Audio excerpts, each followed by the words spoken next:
You are listening to The Overwhelmed Brain. Today's episode is brought to you by GetOutOfTheMess.com, quality attorneys at established law firms for about $20 a month. Are you annoyed by affirmations? Are you tired of that same old, rehashed personal growth advice that all seems to boil down to, think positively and all your problems will go away? If affirmations feel like lies and positive thinking feels like denial, then I want you to get ready. The Overwhelmed Brain is here to help you create the life you want now.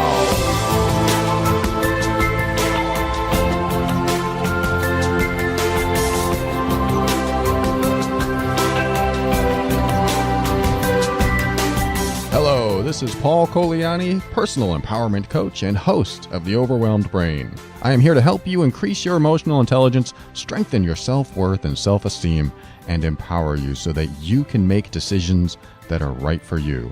Everything I talk about on this show is my personal opinion and is meant for informational and educational purposes only. Always consult your physician or therapist or psychologist, anyone that you use and spend a lot of money with. Always consult them before making any changes to your medical treatment. All right, this is the New Year's show. Not really, but it is happening on New Year's Eve. And for those of you who are just hearing this show for the first time, it may be June 6th to you. I don't know. But it's New Year's right now as I record this. And I just posted something in the Overwhelmed Brain Empowerment Group. If you're not familiar with that, go to Facebook and look for the Overwhelmed Brain Empowerment Group. It's a closed group where you can ask questions and share your concerns or comments and make friends with people that are on a path to their empowerment. And every now and then I poke in there and see what's going on and answer questions and things like that. So it's a group that you can, like I said, share and ask questions and feel safe in, because I want it to be a safe group. So that means that I don't accept bad behavior. So if someone toxic comes in there, guess what? I'll honor my boundaries and yours and get rid of them. Or at least have a talk with them and say, what's going on? Why are you being so toxic? Probably won't use those words. But if you have a chance, check it out, the Overwhelmed Brain Empowerment Group. Anyway, I posted something in there recently about New Year's and about resolutions. And I said, what did I say? I said that, I don't do New Year's resolutions. Because if I'm not resolving something throughout the year, and I only do it once a year, it probably won't stick. I probably won't do it. For example, if the new year was coming in 3 months and I said, coming in the new year, I'm going to start exercising. If I did that and set that date, I think it would be, well, first of all, it would be an incentive because, okay, come the new year, I'm going to change things. I don't mind setting a date to do something. I actually encourage that, because it can be helpful to go, you know what, on this date, I'm going to do it. And it usually works best when you want to get rid of something in your life, or you want to make a huge change in your life. Like, if my partner doesn't change by June 1st, then this is going to happen, or I'm going to leave, or I'm going to kick him out or her out. Those kind of dates can be very powerful, and that's why I encourage it, and it can be very helpful. But for New Year's, it seems like we're all, I don't know, maybe it's peer pressure. Like, what are you going to do for New Year's? What are you going to resolve? And I've learned that over the years, every time I try to resolve something on New Year's, I don't. It just doesn't happen. So that means that that doesn't work for me. I don't know if it works for you, but I'm talking to the people that it doesn't work for. If it works for you, don't change a thing. If it doesn't work for you, or you start it and then it fizzles out, like, I worked out 3 times a week for 3 weeks, and then twice a week, and then I forgot where the gym was, and then I had a vacation, and it doesn't pan out sometimes. So if that's you, then I want to share with you what I do. I just don't do them. I don't do New Year's resolutions. I just look at my life where it is today and try to figure out what I need. Now, if it happens to fall on New Year's, that's great, and I can start to resolve something in my life. And if that means I'm going to work out, if that means I'm going to change my diet or change how I communicate with certain people in my life, remove certain toxic people from my life, and whatever that is for you, then I have found it to be more successful when you don't do it around New Year's. Again, I'm only talking to you if you do New Year's resolutions and they don't pan out. So if they do pan out, you're good. If they don't, then I recommend you resolve whatever needs resolving in the moment, and you don't wait for the date. And that might mean you have to explore that in yourself and figure out, okay, what do I want to do differently? What do I want to change about my life? So anyway, that's what I posted in the Facebook group. Do you do New Year's resolutions? And if you do they stick? And if you don't, this is what I do. So again, I think what happens is that we fall under the peer pressure, like, what are you going to do for New Year's? What are you going to do for New Year's? And that peer pressure isn't enough incentive, isn't enough maybe accountability. You know how you hear about accountability partners. If you go to the gym, it's nice to have someone else there to encourage you to meet you every Tuesday and Thursday and, whatever, Saturday. And then if you don't show up, they're like, where were you on Saturday? And you're like, So it's nice to have that accountability partner if you are looking to make a change for yourself. Or if you have the self-discipline to do it, then, certainly do it. But if you're like me and the incentive isn't strong enough around New Year's, then make the change when you want to make the change. Resolve to do what you need to do when you need to do it. I know it's not always easy. I know it's not always fun. It's not always something that can happen overnight, but it's a step in the right direction. It's the beginning. It's like if you want to start going to the gym, then you find out where the gym is and you find out how much it is if they charge you, unless you're part of a complex that has a gym, an HOA or an apartment complex. And you find out what time they open. You just take the first step. And the second step may take you a week later, or it may take a month later. But always have it on your mind and you move towards it. This is goal setting for people who hate setting goals, which I have an episode on, by the way. You might want to check it out. If you hate setting goals, goal setting for people who hate setting goals. That's what I do. I like to set direction. I like to look at the compass and go, that's the direction I want to go. And then I set my direction and I keep moving in that direction. What that means is, A, I find out the address to the gym. B, I find out how much it is. C, I call the gym. D, I go to the gym. I get their, free walkthrough or free use for a week. E, I start going. And so on and so on and so on. Now, that doesn't have to happen in one day. It could happen in a week. It could happen in a month. But it's a direction. And as long as I'm taking the first step, I take the second step and the third step until I get to the point where, okay, this is it. This is where I step into the gym and I do my thing. And that's just one example, but you get the idea. You always move in that direction so that you can come to a resolve in whatever you're doing and make a change for yourself. I hope I'm using that word resolve right. If I'm not, I'm sorry. Resolution, resolve, that's how I've read it's used. And it makes sense because I want to resolve something in my life. I want to resolve this thing I'm going through.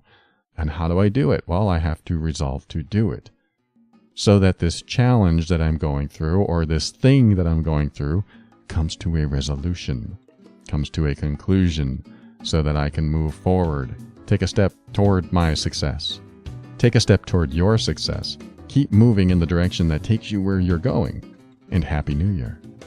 Be right back.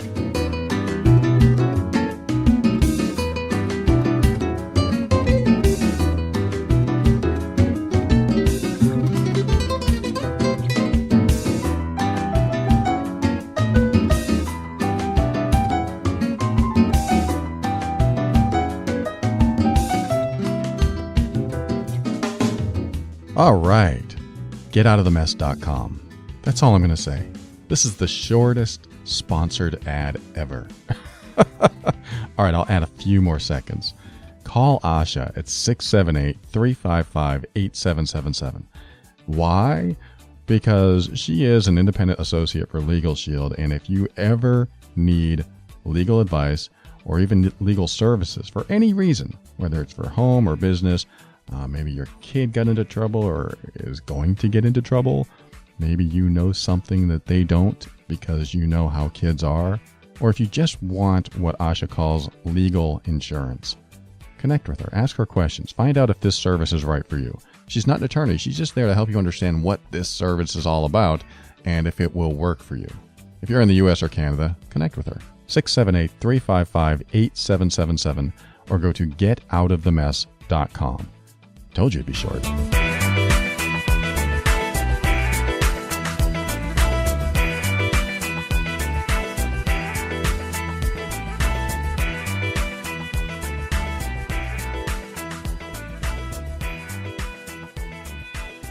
All right, welcome back. I'm going to read you an email from someone I'm going to call Sandy. Sandy says, "Hi, Paul. What do you think of guys or people?" I'm not sure if she meant to say it that way. She might have meant to say people in general, but I just think it's funny how it's worded, so I'm just going to use it. What do you think of guys or people that say that all of his exes manipulated and forced him to be nice to them? My boyfriend constantly says all his exes were toxic and horrible and listed all the bad things they were doing to him, and I'm finding myself doing the same things to him that his exes did, like wanting him to be loving and say nice things. Sometimes I kind of push him to say nice things, but he gets back at me and says mean things instead. I'm feeling unloved and losing my confidence just like his exes did, and just so many other things that are similar to all his exes and me. From what he said, his exes were crazy and toxic, but they are all now healthy and normal and have very healthy relationships with other people. I'd love it if you talked about this on your show because there are a lot of people, mainly guys, that are like that. All right, Sandy, thanks for sharing that. And it's a great question. And I have a very simple answer. Look at the common denominator. I don't know a thing about your boyfriend. I'm only going by what you just said. But from the way you're describing it, I talk about it in my Mean Workbook, and you can find this term online. There's something called gaslighting, crazy making.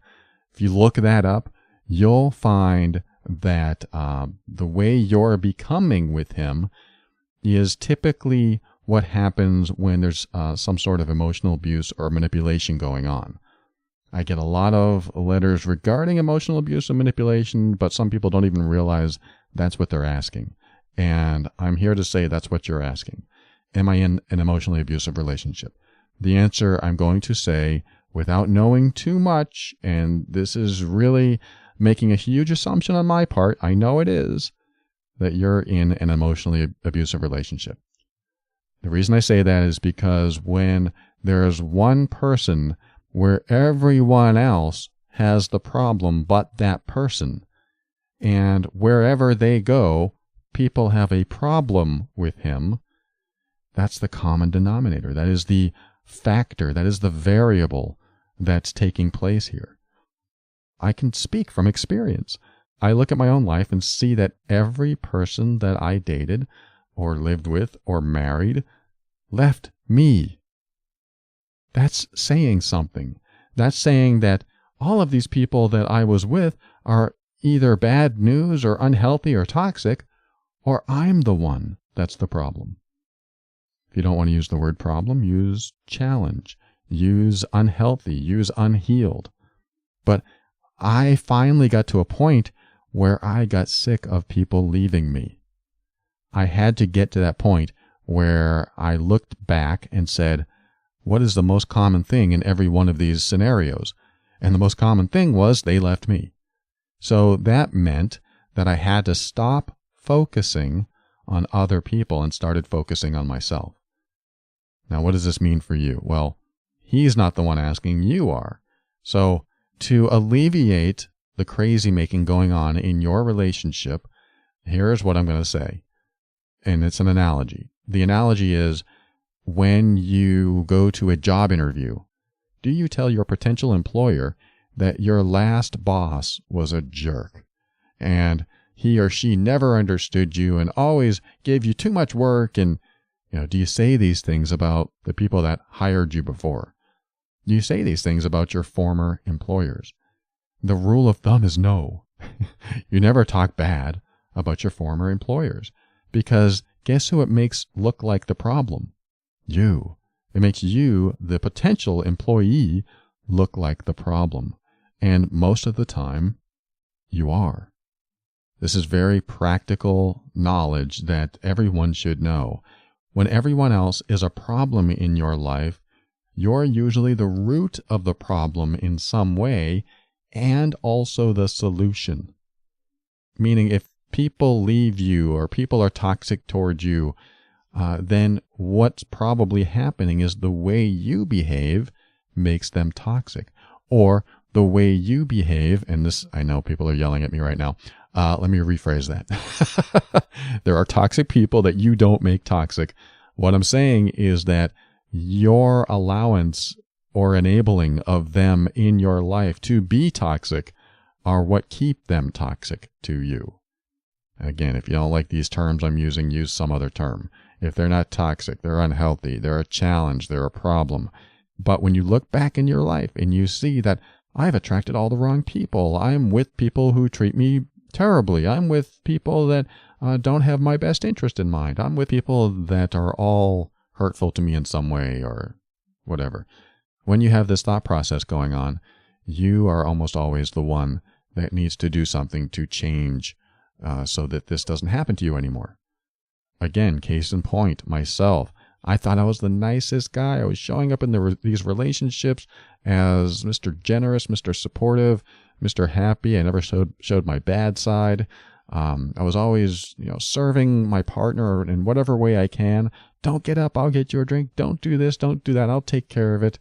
But I also had these other issues I didn't even know about because I was stuck on people pleaser mode, because I was stuck on rescuer mode. I just had dysfunctions that were going on inside of me I didn't realize. So as my relationships failed over and over again, I decided to look at the behavior I was doing and said, okay, what's wrong with that behavior? And that started my process. I mean, there was a lot of other things I did, but that process of starting to focus on me instead of focusing on someone else was what changed the people around me. And those people either stuck around because they were healthy and I allowed them in my life, or they left because they were unhealthy and I wouldn't stand for it anymore. But quite often in my relationships, I was usually the unhealthy one because I would attract nice people because I was a nice person, but I had issues. I had these challenges to deal with. Like when I was married, I used to judge my wife a lot, and if she put junk food in her mouth, I would be judgmental, and I would give her the eye, and I would emotionally withdraw, which is a form of emotional abuse. And because of that, she felt unloved and unwanted, and she didn't feel safe because I would make her feel guilty about things that she already felt bad about.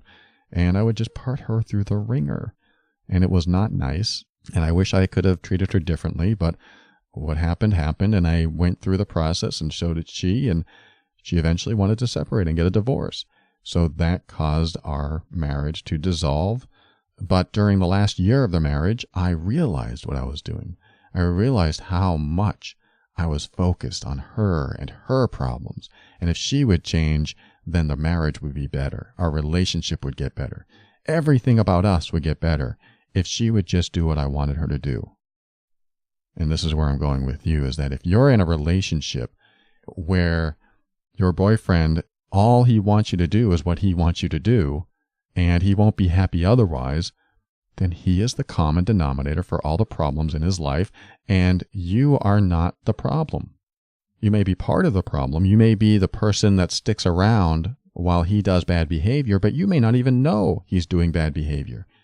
But from what it sounds like, if all his exes, while they were with him, suddenly became toxic, and then after they left and they got into, quote, good relationships, whatever that means for them, and they're happy and healthy and they act differently, then what he does makes you crazy or causes an issue in some way.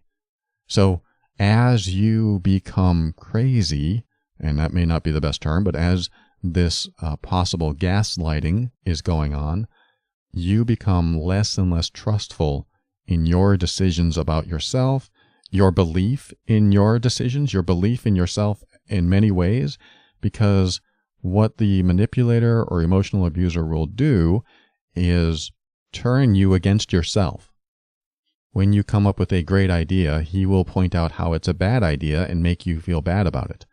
When you think of something that will help the relationship, he may find another way that helps the relationship and then make you feel guilty for coming up with something like that because it wasn't his idea, or it didn't serve him, or it didn't benefit him in some way that made him more superior in you. I mean, there's all kinds of things we can look at in that situation, but certainly from your letter, from the way you explained it, what's happening is that your boyfriend is the common denominator, and whatever behavior he is doing is most likely causing these people that were with him in the past and you who is with him now to feel like you have to change your behavior to get your needs met.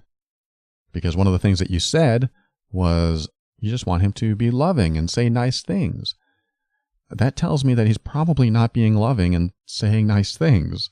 And if he's not doing that, then you're probably not getting your needs met, because you're probably a person that appreciates being loved and being spoken nicely to, being complimented. If that's not going on and you want him to do it and he isn't doing it, then, and I'm going to go out on a limb here because this is totally opposite of what I just said, you may be making yourself crazy. You may be causing, well, it's not completely opposite, because you being in the relationship, bringing this into your life, makes you the challenge in your own life. Being with someone who may be incapable of loving you in a way that you want to be loved and saying things that you want them to say means that you are trying to squeeze blood from a stone. He may be incapable of it. He may not want to show his emotions. I'm not saying it's good or bad. I'm saying there are people out there that don't like to be emotional. Like my last episode, I talked about my girlfriend. She doesn't often say that she loves me, but she definitely loves me because of her behavior.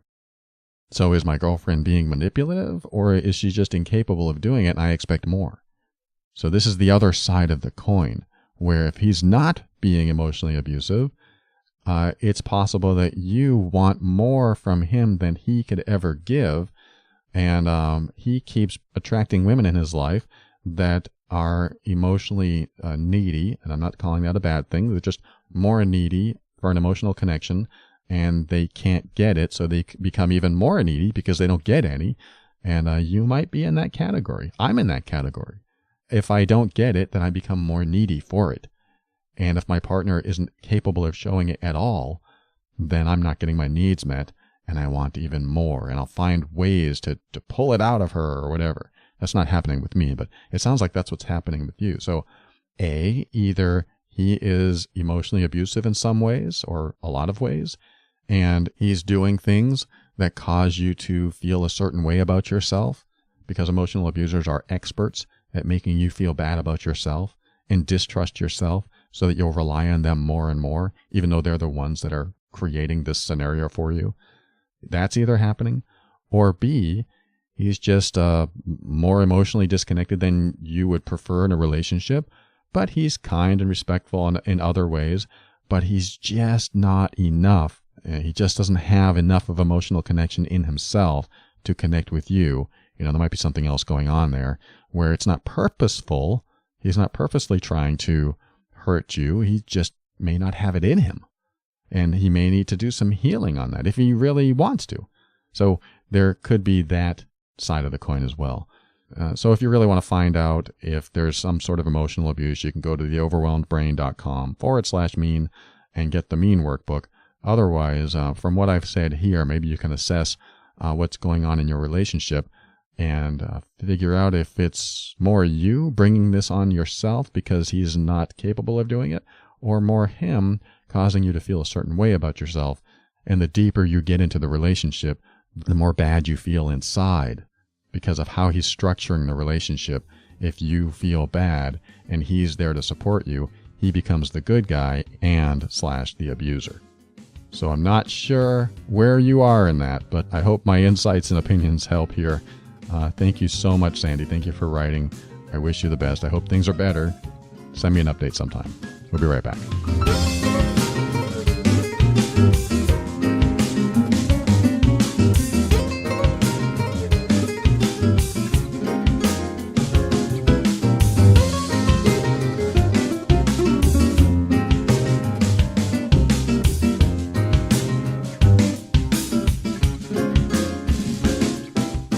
All right, we are back, and I'm going to read you an email from someone I'm calling Bob. Bob says, I just learned about this podcast a few days ago and downloaded all of them. I've listened to quite a few episodes so far, and I really like the way you approach problems, and I envy your ability to speak your thoughts so clearly. That took a lot of practice, Bob. I just listened to the Yeah But Mentality episode, and toward the end you made a comment about free will and how it might be debatable whether we have it or not. My friend and I have spent a lot of our communication, texting with each other, this past week talking about exactly that. He often seems to think that we're guided along in life, that everything happens for a reason, and we were destined to meet, things like that. And although I certainly feel that way at times, I don't see how it's compatible with free will, which is also a belief of mine. I heard once that life is about choices, and in any given moment we have an infinite number of choices. It's hard for me to argue with that. It seems correct. I feel like it's my choice whether or not to send you this message, for instance, and I'm ultimately responsible for all the actions I've ever taken or thoughts I've ever had because I chose to think that thing or do that thing. But sometimes I dream some really weird things, and I wonder how on earth my brain can even imagine such things. I wake up and say to myself, yeah, I'm weird, but I'm not that weird, and I wonder how those thoughts ever got into my head. And I've dreamed up bad things before where I made decisions I hope I never make in real life. But for the most part here, I'm talking about weird stuff that doesn't seem like it could have possibly been created by me. And do I even have a choice to dream or not to dream? I don't know, but it sure feels like I don't. I've also wondered if what I believe is true and we have all these infinite decisions that we can make at any moment. It should be possible that we never choose to do anything wrong, at least in theory. But that seems like a pipe dream even for just one person, much less the whole world. I've already done things wrong, so a lifetime of right is out of the question for me. But if I could, I would go the rest of my life and not do anything wrong. Except I wonder if that's even an option for anyone. I'm sure most people want to make the right decision every time, but I don't know anyone who does. I suppose it's part of learning, but I'd love to hear your thoughts on free will. Okay, Bob, that is a philosophical question. I consider myself a philosophical person, but my strength is not in philosophy. What that means is that I am a thinker. I like to think things through. I like to try things on. I like to actually feel what it's like to have a belief system or not have a belief system. And I play all kinds of scenarios in my mind to figure out what works and what doesn't, and basically what serves me and what doesn't. So I really enjoy going through my own beliefs, my own values, my own morals, my ethics, everything else on my mind, just to find out if everything still serves me, if everything is still a benefit to me in some way. I don't do it all the time, but when questions are posed like this, it gives me an opportunity to go, okay, how do I feel about that? How do I think about it? And what's my take? And so I'm going to give you my take. I didn't even have to give you that preamble, so just fast forward through this part in retrospect. So here's my take. First of all, I saw a talk once with a neuroscientist, and I think several neuroscientists have agreed that free will is questionable only because decisions are made before we're consciously aware of it. And they've done some studies where they are able to detect when the moment of decision is made before you're consciously aware of it, and then you consciously take action on it. That action may be something you say, something you do, some intention that you make, something you think, but it becomes very conscious at that point. And when it's conscious, then at that point, you have free will. I'm only speaking on my philosophy, my theory.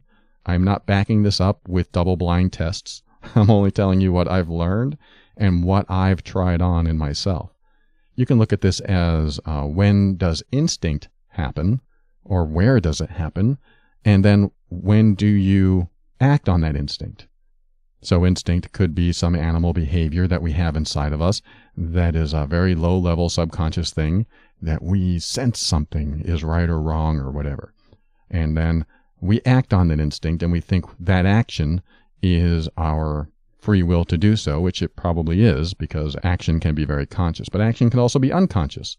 Sort of like when your eyes are open and you're looking forward, and then a frisbee comes at your face. Do you have enough conscious reaction time to move out of the way, or is that your unconscious mind protecting you? If it's your unconscious mind, was that free will? I don't believe that I could consciously move out of the way fast enough of an incoming object if it's so close that I don't even have time to register it. I mean, I don't know if you've tried this, but if you've ever stuck your toe in hot water, how long does the signal take to get to your brain? That's when you become consciously aware of the heat. So that's an interesting test because the signal's going through. You'd think at such high speed, because it's all electrical, that it wouldn't take any time at all for your brain to register, oh, this is hot. But unless you're one of those people that are really in tune, in touch with their body, most people put their toe in hot water and don't register it for, I don't know how many milliseconds or a second or something like that, implying that to consciously do something, it takes a moment to register consciously. That might be a bad example, but that's one example of the signals that we get. Just like if the frisbee's coming at you, how fast can you register? How fast can you tell your muscles to move? And then how fast do you move? How much of that is all unconscious or conscious? Probably a combination of both, but there's still a faster reaction time unconsciously. So bringing it back to free will, I look at it this way. I have my belief in how a living organism is structured is, and this is a weird topic, I know this isn't about relationships, but it is about people, and it's about us and how we think and how we decide. So I think it's interesting to talk about. I like this subject. How living organisms are structured is that each cell is intelligent enough to connect and communicate with another cell to form something larger than itself. Sort of like you have a single house in a suburb. That single house contains people, which we might call cells, and those people, cells, go out and meet other people, cells, and form a neighborhood or a community or a gathering or a get-together or a homeowners association. They start having functions.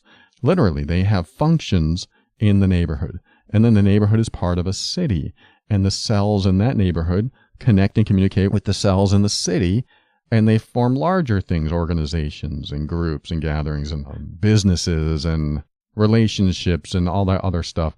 But I look at our body as being set up that way too. I am not a single living organism.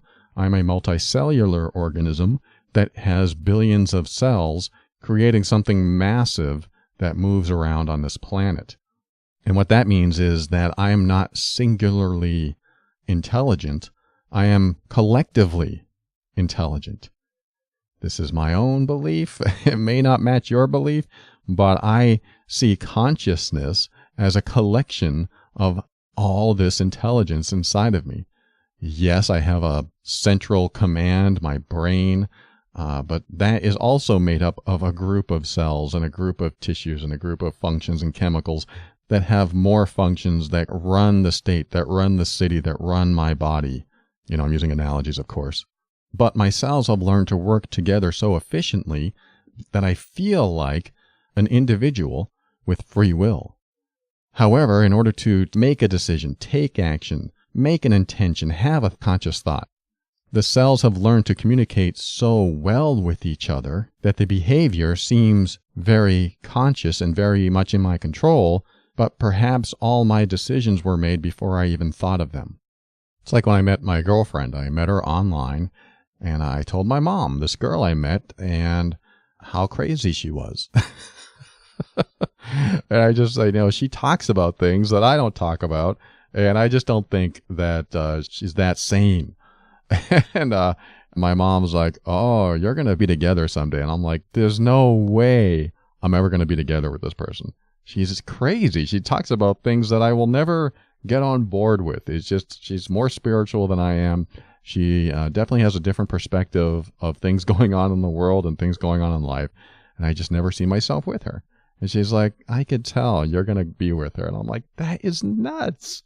And when it came to the point where her and I were friends for a couple months, and then the idea of being in a relationship came up, I was like, what? I thought we were just going to be friends.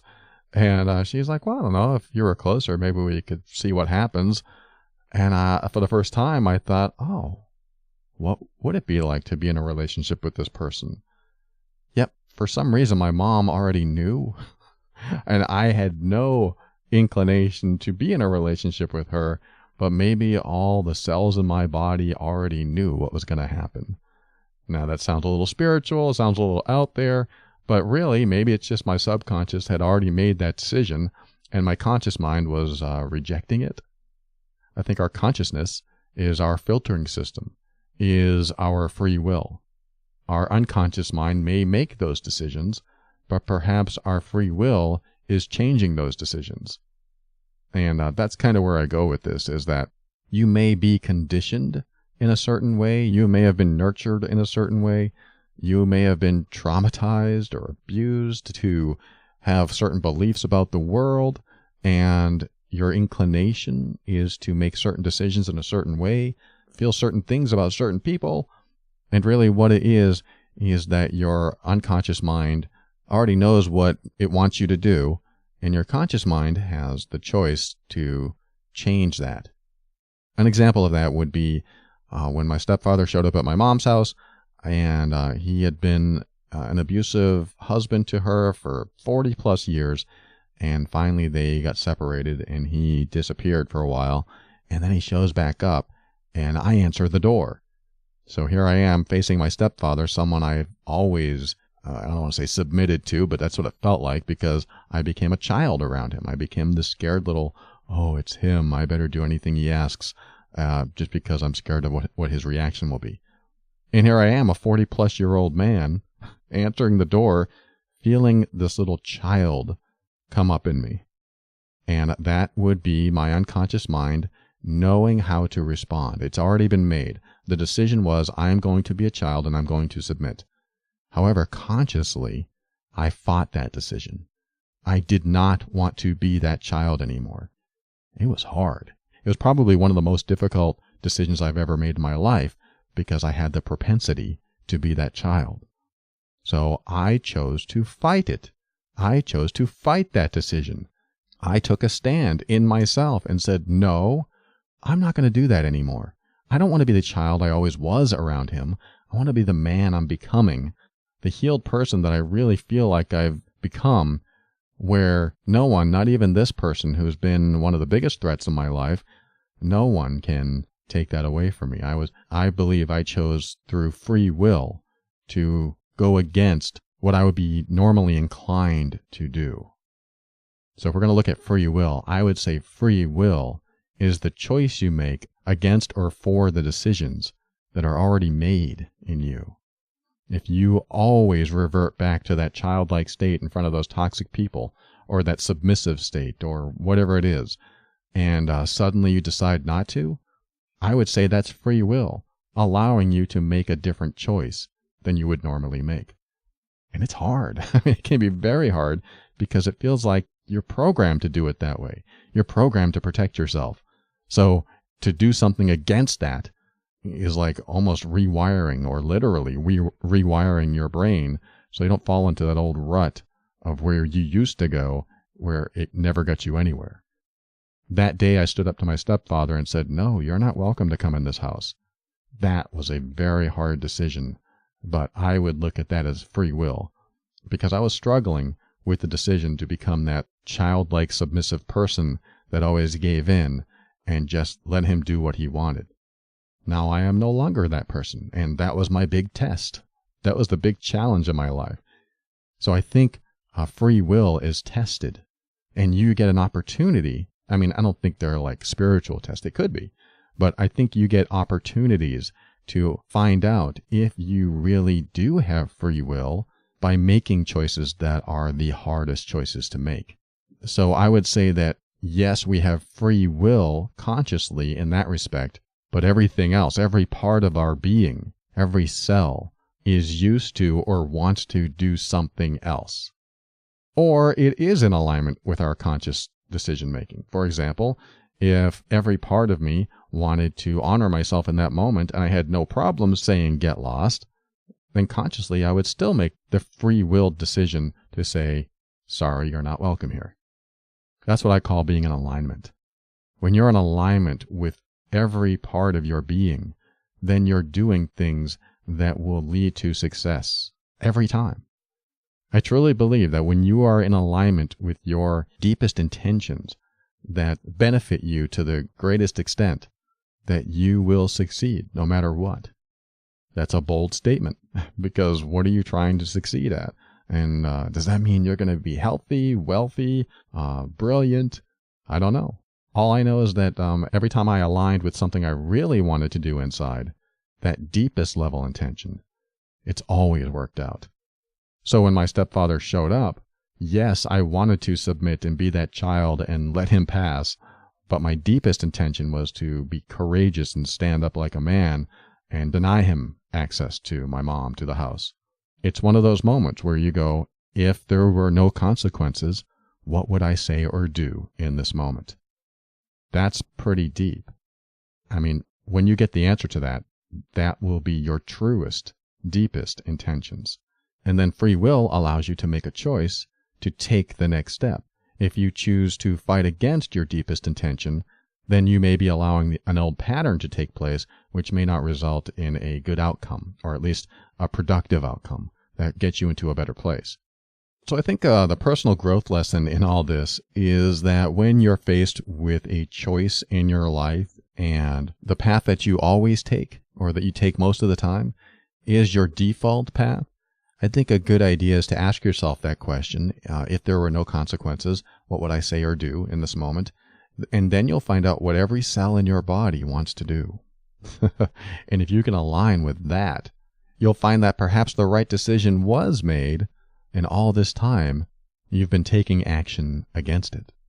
Or maybe not. Maybe you'll find that that decision was made and you've been following it all along.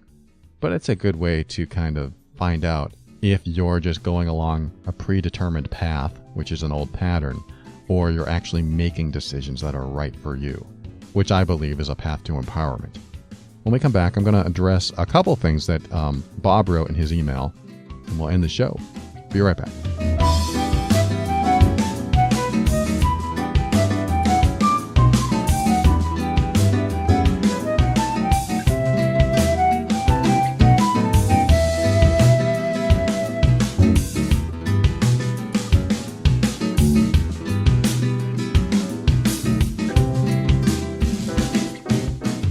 All right, in Bob's email about free will, he was talking to his friend, and his friend said that he thinks that we're guided along in life, that everything happens for a reason, and that we're destined to meet people and things like that. And he says, although I certainly feel that way at times, I don't see how it's compatible with free will. So my question to anyone that has this kind of thought, like how can there be free will if everything is predetermined, is why can't you have both? This is something my girlfriend said, well, why can't we be destined to meet and choose not to? And I thought, that's an interesting way to look at it. Why not? Okay, we're destined to meet, and there's that person, and I'm going to choose not to. I'm going to choose a different path. So that's something philosophical that we can certainly dive into, and it might take several hours to discuss, because there's all kinds of ways to branch off of that and talk about it. But I just choose to adopt that belief and think in any moment I can choose to believe that we were destined to meet, and I can also choose to believe that I can make a choice to not meet or not get to know someone. So the opportunity arises. The question is, do you take it or do you not? And then the questions might come up of, yeah, but I met someone that's awful, and now they're in my life. And I would say that every day you choose to be with them is your free will, just like the day that you choose to not be with them or get help or something is also your free will. So like I said, that could branch off into a million different avenues of thought. But let's go to the next talking point he wanted to make, which is interesting because he says, I dream these things, and sometimes they're really weird things, and I think, how can these things come from me? And then he says, do I even have a choice to dream or not? So the first part of that is, I believe our brain tries everything on in every different possible way. And you can test this by stopping what you're doing right now and thinking about something you've never thought of. For example, I can picture myself wearing a pair of skis, riding a horse, down a hill, heading toward a lake, where I fall into the lake. Under the lake, there's an underwater supermarket. I'm just making this stuff up, but I just came up with that on the fly. It's something I've never thought of, and I just made it up instantaneously. If I can do that consciously, then believe me, your unconscious mind is capable of so much more. So I really don't think it's a big deal that we dream weird things or bad things or good things, whatever, because I believe the brain just experiments, and it's experimenting all the time. And like I said, I do this consciously. I try things on. I experiment. What would it be like to be this kind of person? What would it be like to fly the space shuttle? What would it be like to be the victim of an abusive relationship? And I try these things on, especially in my coaching practice, so I can empathize, so I can understand, so I can get a different perspective. And I do believe it's the way the brain works naturally, and I'm just taking advantage of that natural way it works so that I can get solutions to the challenges that we all face in life. I did it for myself, and now I do it for other people. So it's just something that I've learned to do to help me and then help others. And anyone can do this. You can do this on the fly, consciously, using your free will. The other thing is a really interesting question, which you said, do I even have a choice to dream? The choice to dream may or may not be the answer for your free will question. For example, if you believe you have free will, then choose not to dream. The real question will be is if you did convince yourself not to dream or not. Or right before you woke up, did you choose to forget your dream before waking, making you think you never dreamed? That's another philosophical black hole that I'm not going to visit in this episode, but it's something to think about. You also mentioned stuff about, is it possible to have a life where we always choose the right thing to do? I think you have to be really careful with right and wrong. There's the common acceptance of what's right and what's wrong, but you'll find people that just disagree with what's right and what's wrong. So really what it comes down to is what's right for you and what's wrong for you. And even if you, quote, did the right thing or made the right choices, how can you explain the wrong choices that led to good outcomes? How can you explain making a choice that you knew was bad or wrong or unethical or immoral or just a mistake, and it still led to a good outcome? And being in that good outcome, can you look back and go, wow, that was really the wrong choice? Because then you wouldn't have had the good outcome. More philosophical stuff you can explore on your own. But yes, there are common ethics and common morals and common laws that we all tend to follow to avoid the chaos that would normally be had we not developed an intelligence to realize that we need some sort of structure in our life. And that structure is defining right and wrong, defining what's good for us, defining what's bad for us, defining what hurts us, defining what makes us feel better. These little structures that we've created over the millennia have helped us make better choices for ourselves. So my suggestion is to be open to having free will. Never think that you don't have a choice, because sometimes you can make choices that are very uncomfortable, but might lead to the best outcome possible. That means, what is your deepest intention? What answer do you get when you ask yourself, what would I really do if there were no consequences? What do I really want to say in this moment? You get the answer, and then you have the opportunity to utilize free will and make that choice. This is all subjective. It's all my opinion. It can all be refuted. We can debate for hours and hours, and we may never agree on everything. But you asked me for my opinion. That's what I'm going to give you. Thank you so much, Bob. What a great way to end 2017. This is the final episode of 2017. Might as well end the year thinking about all the possibilities. We'll be right back.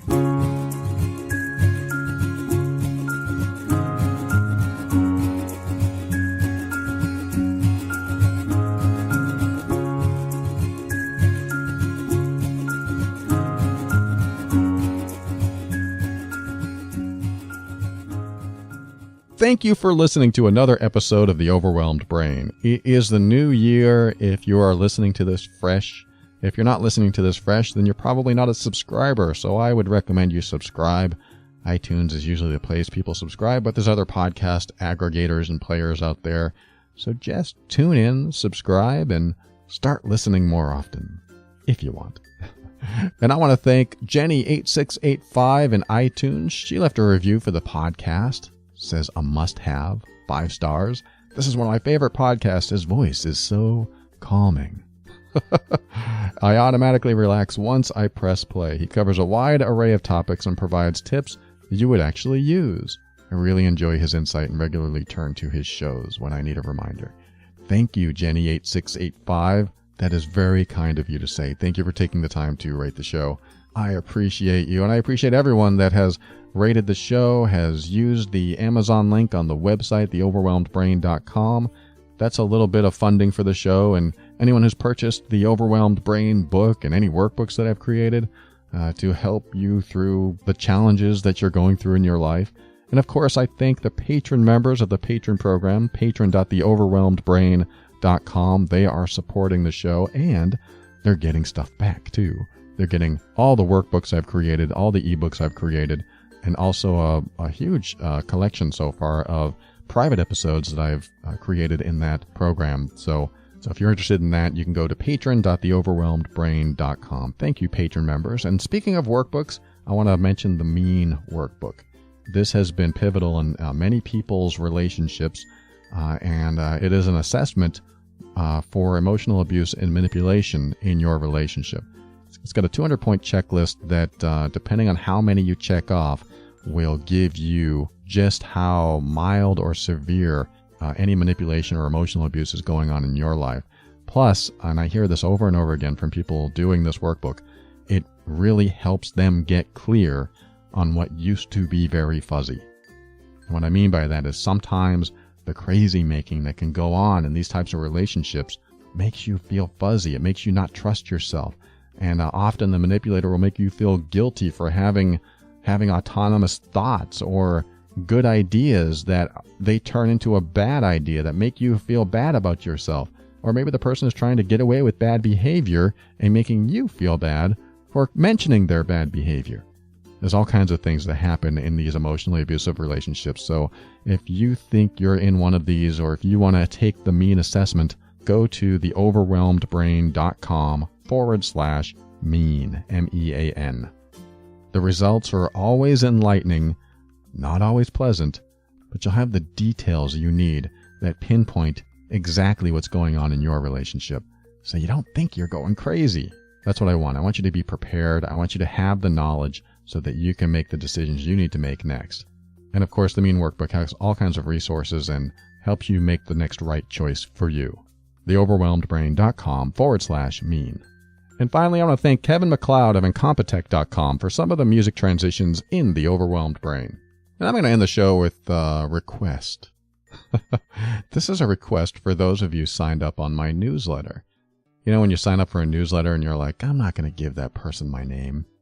Well, when you do that, I don't know what to call you. So if you don't mind, if you're getting a letter from me and it just says hello, comma, or dear, comma, tell me at least your first name so I can personalize it a little bit. I would rather call you something than nothing. Or I also have those people that use like a fake name, like dear number 2. And I don't mean to do that, but I have nothing else to call you, so I'm requesting that. That's my only request. I only make one request a year, and that's the only one I make. So if you are receiving my newsletter and they seem a little bit sterile because I'm not calling you by any name, update me. I want to call you by your name. And if you're not receiving the newsletter, well, you can if you'd like. I talk about things on the newsletter that I don't talk about on the air all the time, or I get into more detail the stuff that I talk about here. You could just go to theoverwhelmedbrain.com and you'll see a place to sign up on the right. Or I think even at the top of the screen, or one of those annoying pop-ups, you'll see, and you can just put at least your first name and your email address. And if you like it, you can continue getting it. And if not, you can just opt out.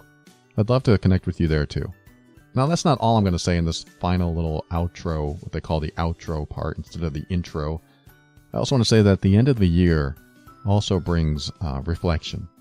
I think that's why people resolve to do things. I'm going to make a resolution to do this, do that, improve my life this way, make more money, get healthier, meet someone new, meet someone old, I don't know. But we tend to do that by reflecting. And I would say instead of reflecting, or at least maybe having reflection as like 5% of what you're going to do, I think 95% of your time needs to be spent getting really clear on what's important to you.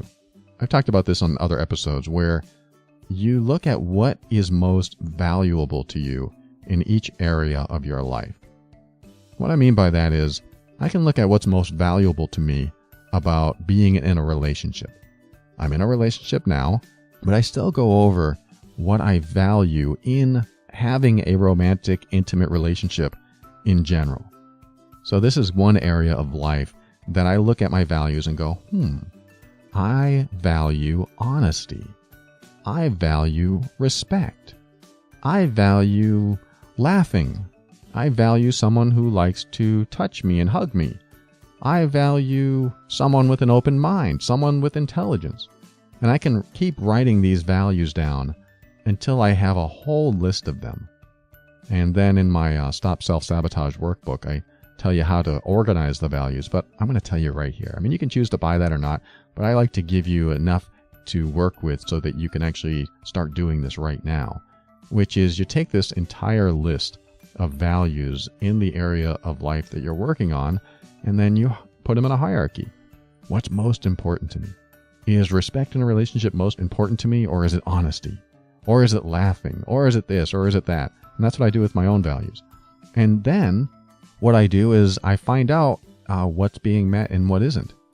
Because I tell you what, if honesty is at the top of my list and that doesn't happen, she's not being honest with me, then I have a serious talk with her, because it is violating my top value. And if it violates your top value, everything else crumbles, everything else falls apart. And, we tend to look at our past and reflect, like, I'm going to reflect over this year, and, I don't want that to happen again, and I'll never do that again, and I'm going to change this.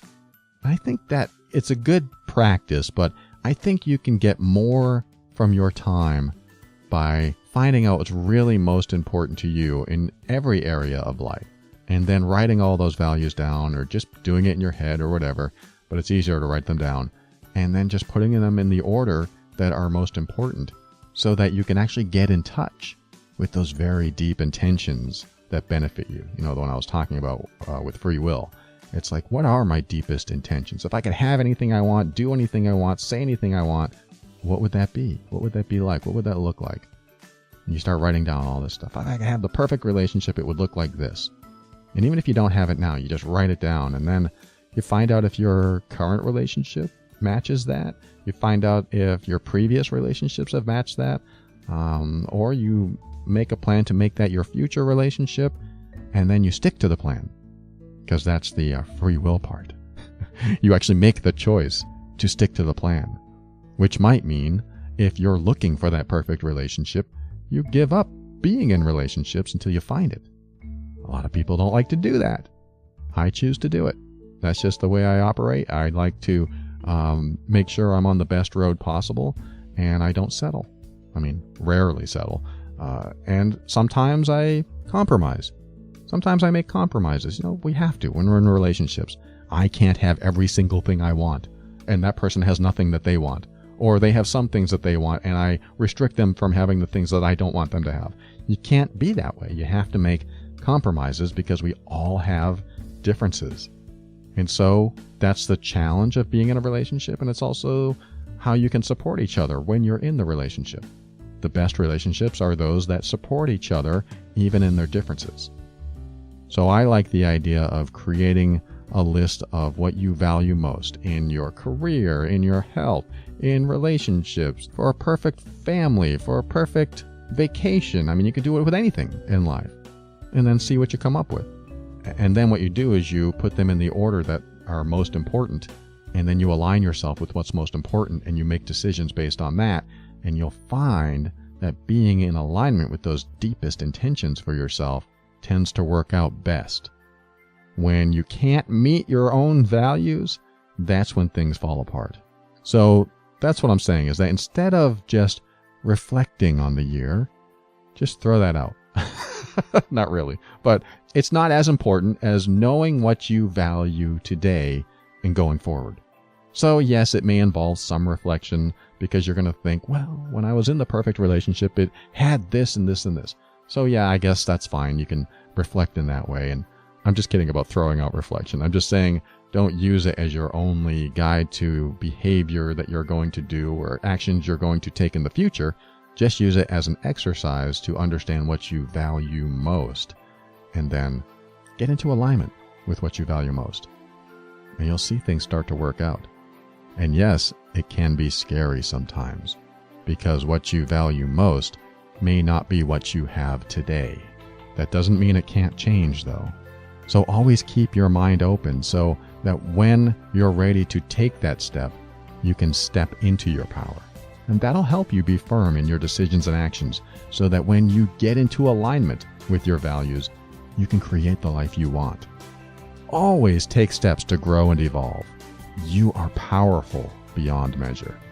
And above all, and this is something I absolutely know to be true about you, you are amazing.